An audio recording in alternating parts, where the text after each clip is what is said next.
ಮಾಜಿ ಸಚಿವ ಆರಗ ಜ್ಞಾನೇಂದ್ರ ಅವರು ದೂರವಾಣಿ ಸಂಪರ್ಕದಲ್ಲಿದ್ದಾರೆ. ಸರ್ ನಮಸ್ಕಾರ. ನಮಸ್ಕಾರ. ನಾಗೇಂದ್ರ ಅವರನ್ನ ಇಡಿ ಅಧಿಕಾರಿಗಳು ಕಚೇರಿಗೆ ಕರ್ಕೊಂಡು ಬಂದಿದ್ದಾರೆ, ವಶಪಡಿಸಿಕೊಂಡು ಬಂದಿದ್ದಾರೆ. ಏನ್ ಹೇಳ್ತೀರಾ ಫಸ್ಟ್ ರಿಯಾಕ್ಷನ್? ಇದು ಎಲ್ರಿಗೂ ಕೂಡ ಗೊತ್ತಿತ್ತು, ಯಾವತ್ತೂ ಆಗ್ಬೇಕಾಗಿತ್ತು. ನಾವು SIT ಅಧಿಕಾರಿಗಳು ಇದು ಹಳಿ ತಪ್ತಾ ಇದ್ದಾರೆ ಅಂತ ನಮ್ಗೆ ಅನಿಸ್ತಾ ಇತ್ತು.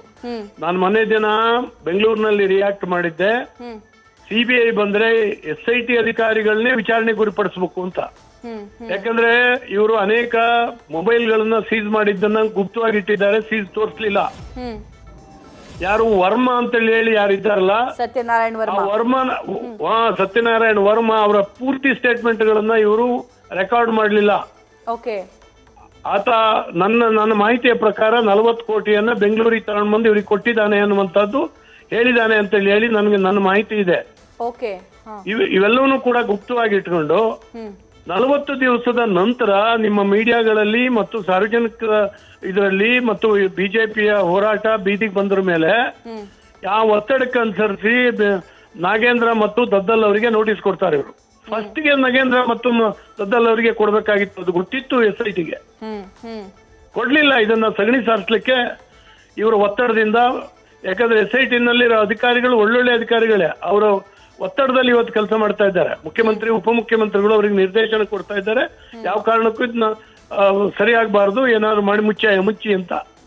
ಆದ್ರೆ ದುರದೃಷ್ಟ ಏನು ಅಂತ ಹೇಳಿದ್ರೆ, ಯೂನಿಯನ್ ಬ್ಯಾಂಕ್ನವರು CBI ಕೊಟ್ರು, CBI FIR ಮಾಡ್ಕೊಂಡಿದೆ. ಅದ್ರ ಜೊತೆಗೆ ED ಎಂಟರ್ ಆಯ್ತು, ಹಣಕಾಸಿನ ವ್ಯವಹಾರ ಆಗಿದ್ರಿಂದ. ಅದು ಇವತ್ತು ಜಾಲಾಡ್ತಾ ಇದೆ.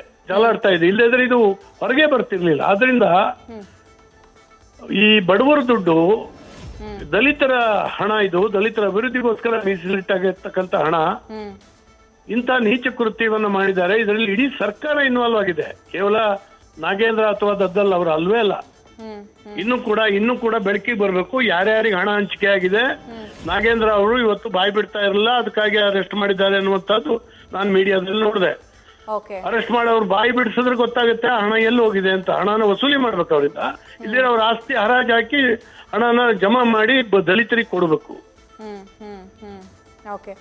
ಇದು ಬಹಳ ಹಲೋ ಇದು ಕಾಂಗ್ರೆಸ್ ಸರ್ಕಾರ ಬಂದ್ರ ಮೇಲೆ ಇಂಥ ನೀಚ ಕೆಲಸಗಳು ಬಹಳ ಆಗ್ತಾ ಇದೆ. ಯಾಕಂದ್ರೆ ನೋಡಿ, ಈಗ ಮುಖ್ಯಮಂತ್ರಿಗಳೇ ಮೂಢ ಹಗರಣದಲ್ಲಿ ಸಿಕ್ಕಾಕೊಂಡಿದ್ದಾರೆ. ಅವ್ರು ಇವತ್ತು ನಿನ್ನೆ ಸ್ಟೇಟ್ಮೆಂಟ್ ಕೊಡ್ತಾರೆ, ನಾನು ಹಿಂದುಳಿದ ವರ್ಗದವನು ಅನ್ನೋ ಕಾರಣಕ್ಕಾಗಿ ಹೊಟ್ಟೆ ಕಿಚ್ಚಿಗಾಗಿ ಇದು ಮಾಡ್ತಾ ಇದ್ದಾರೆ ಅಂತ. ಅಂದ್ರೆ ತನ್ನನ್ನು ತಾನು ಸಮರ್ಥಿಸಲಿಕ್ಕೆ ಸಾಧ್ಯ ಆಗದೇನೆ ಹಿಂದುಳಿದ ವರ್ಗವನ್ನ ಗುರಾಣಿಯಾಗಿ ಉಪಯೋಗಿಸುವಂತ ಒಂದು ದುರ್ಬಲ ಮುಖ್ಯಮಂತ್ರಿ ಇವರು, ಅತ್ಯಂತ ದುರ್ಬಲರು. ಈಗ ಹೇಳ್ತಾರೆ ಅಂದ್ರೆ ಇವರು ಇನ್ವಾಲ್ವ್ ಆಗಿದ್ದಾರೆ ಅಂತಾನೆ ಅರ್ಥ. ಇವ್ರು ಸಮರ್ಥನೆ ಮಾಡ್ಕೊಳ್ಲಿಕ್ಕೆ ಶಕ್ತಿ ಇಲ್ಲದೆ ಇದ್ದಂತ ಪರಿಸ್ಥಿತಿಗೆ ಅವರು ಬಂದಿದ್ದಾರೆ ಅಂತ ಅಪರಾಧ ಅವ್ರ ಕಡೆಯಿಂದ ಆಗಿದೆ. ಹೀಗೆ ಇಡೀ ಸರ್ಕಾರ ಭ್ರಷ್ಟಾಚಾರದಲ್ಲಿ ಮುಳುಗಿದೆ. ಸಾರ್ವಜನಿಕರ ದುಡ್ಡನ್ನು ಹೊಡಿತಾ ಇದ್ದಾರೆ, ಇಡೀ ಖಜಾನೆಯನ್ನ ಖಾಲಿ ಮಾಡಿ ಇಟ್ಟಿದ್ದಾರೆ. 13 ತಿಂಗಳಲ್ಲಿ ನಾನೊಬ್ಬ ಶಾಸಕನಾಗಿ ಹೇಳ್ತೀನಿ, ನಂಗೆ ದುಃಖ ಆಗ್ತದೆ. 13 ತಿಂಗಳಲ್ಲಿ 13 ಪೈಸೆ ಅಭಿವೃದ್ಧಿಗೋಸ್ಕರ ಕೊಡ್ಲಿಲ್ಲ. ಅದಂತೂ ಇರ್ಲಿ, ಹಳೆ ಹಿಂದಿನ ಸರ್ಕಾರ ಮಂಜೂರು ಮಾಡಿರ್ತಕ್ಕಂಥ ಕೆಲಸ ಅರ್ಧಂಬರ್ಧಂ ನಿಂತಿದ್ದಾವೆ. ನಮ್ಮ ಪೂರ್ಣ ಆದಂತ ಕಾಮಗಾರಿಗಳಿಗೆ ಇವರಿಗೆ ಕಾಂಟ್ರಾಕ್ಟರ್ಗಳಿಗೆ ದುಡ್ಡು ಕೊಡ್ತಾ ಇಲ್ಲ. ಅವರೆಲ್ಲ ಆತ್ಮಹತ್ಯೆಗೆ ಶರಣಾಗುವಂತ ಪರಿಸ್ಥಿತಿ ಇವತ್ತು ನಿರ್ಮಾಣ ಆಗ್ತಾ ಇದೆ.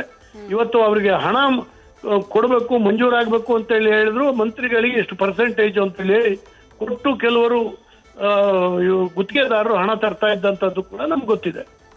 ಹೀಗಾಗಿ ಇವರು ಪೂರ್ಣ ಭ್ರಷ್ಟಾಚಾರದಲ್ಲಿ ಸರ್ಕಾರ ಮುಳುಗಿದೆ. ಒಂದೊಂದು ದಿನವೂ ಇವರು ಅಧಿಕಾರದಲ್ಲಿ ಮುಂದುವರಿಯುವಂಥದ್ದು ಅಪಾಯ ಈ ರಾಜ್ಯದ ದೃಷ್ಟಿಯಿಂದ. ಸರ್, ನೀವು ಕೂಡ ಮಾಜಿ ಗೃಹ ಸಚಿವರಾದವರು, ಆ ಖಾತೆಯನ್ನ ನಿರ್ವಹಿಸಿದವರು, ನೀವೇ ಅವಾಗಲೇ ಹೇಳ್ತಿದ್ರಿ ಈ ಪ್ರಕರಣಕ್ಕೆ ಸಂಬಂಧಪಟ್ಟಂತೆ ಒಂದಿಷ್ಟು ಇನ್ಫಾರ್ಮೇಶನ್ ಕೂಡ ನನಗಿತ್ತು ಅಂತ. ಸೊ ಈಗ ನಾಗೇಂದ್ರ ಅವ್ರನ್ನ ವಶಕ್ಕೆ ಪಡ್ಕೊಂಡಿದ್ದಾರೆ. ನೀವು ಬೇರೆ ಯಾರ ಮೇಲೆ ನಿಮಗೆ ಡೌಟ್ ಬರ್ತಿದೆ? ಯಾರನ್ನ ವಿಚಾರಣೆಗೆ ಒಳಪಡಿಸಬೇಕು ಅಂತ ಅನ್ಕೊಳ್ತೀರಿ? ಬೇರೆಯವರ ಕೈವಾಡ ಕೂಡ ಇದೆ ಅಂತ ಅಂತಿದ್ರಿ, ಯಾರವ್ರು? ನಾನು ಹೆಸರು ಹೇಳಲಿಕ್ಕೆ ಹೋಗಲ್ಲಮ್ಮ. ನಿಮ್ಮ ವರ್ಮಾ ಅನ್ನೋರ್ದು ಪೂರ್ಣ ಸ್ಟೇಟ್ಮೆಂಟು ಮ್ಯಾಜಿಸ್ಟ್ರೇಟ್ ಎದುರುಗಡೆ ಮಾಡಿದ್ರೆ ಪೂರ್ಣ ಹಗರಣ ಒಂದಷ್ಟು ಹೊರಗೆ ಬರ್ತದೆ. ಕೇವಲ ನಾಗೇಂದ್ರ ಮತ್ತು ದದ್ದಲ್ ಅಲ್ಲ, ಬೇರೆ ಬೇರೆ ಮಂತ್ರಿಗಳು, ಶಾಸಕರು ಇದರಲ್ಲಿ ಇನ್ವಾಲ್ವ್ ಆಗಿದ್ದು ಹೊರಗೆ ಬರ್ತದೆ ಹಗರಣ. ಮತ್ತು ಆ ಟೆಲಿಫೋನ್ಗಳೇನು, ವರ್ಮಾ ಅವರದ ಫೋನು ಸೀಸ್ ತೋರಿಸ್ಲಿಲ್ಲ ಅಂತ ಹೇಳುವಂತದ್ದು ಇನ್ಫಾರ್ಮೇಶನ್ ನನಗಿದೆ. ಅದನ್ನ ಹೊರಗೆ ತಂದ್ರೆ ಯಾರ್ಯಾರ ಜೊತೆ ಏನೇನು ಮಾತಾಡಿದ್ದಾರೆ ಅನ್ನುವಂಥದ್ದು ಇದೆ. ಮತ್ತು ಈ ಹಗರಣ ಡೀಟೇಲ್ ಹೋಗ್ಬೇಕು. ಈಗ ED ಮತ್ತು CBI ಕೂಡ ಇದರಲ್ಲಿ ಇನ್ವಾಲ್ವ್ ಆಗ್ತಾ ಇದೆ. ಓಕೆ, ಅವರು ಬಹಳ ಬ್ರಿಸ್ಕ್ ಆಗಿ ಮಾಡಿದ್ರೆ ಇವೆಲ್ಲವೂ ಕೂಡ Right, ಹೊರಗೆ sir. ಬರ್ತದೆ, ಬಹಳಷ್ಟು ಜನ ಹೊರಗೆ ಬರ್ತಾರೆ. Right sir, thank you sir. ಇಷ್ಟೊತ್ತು ನ್ಯೂಸ್ ಫಸ್ಟ್ ಜೊತೆ ಮಾತನಾಡಿದ್ದಕ್ಕೆ. ಕೇವಲ ನಾಗೇಂದ್ರ ಹಾಗೂ ದದ್ದಲ್ ಮಾತ್ರವಲ್ಲ, ಈ ಪ್ರಕರಣದಲ್ಲಿ ಬೇರೆ ಸಚಿವರ, ಬೇರೆ ಶಾಸಕರ ಕೈವಾಡ ಇದೆ ಅನ್ನುವಂತಹ ಶಂಕೆಯನ್ನು ಕೂಡ ಮಾಜಿ ಗೃಹ ಸಚಿವ ವ್ಯಕ್ತಪಡಿಸಿದ್ದಾರೆ. ನ್ಯೂಸ್ ಫಸ್ಟ್ ನಿರ್ಭೀತಿಯಿಂದ ನಿಮ್ಮ ಪರವಾಗಿ.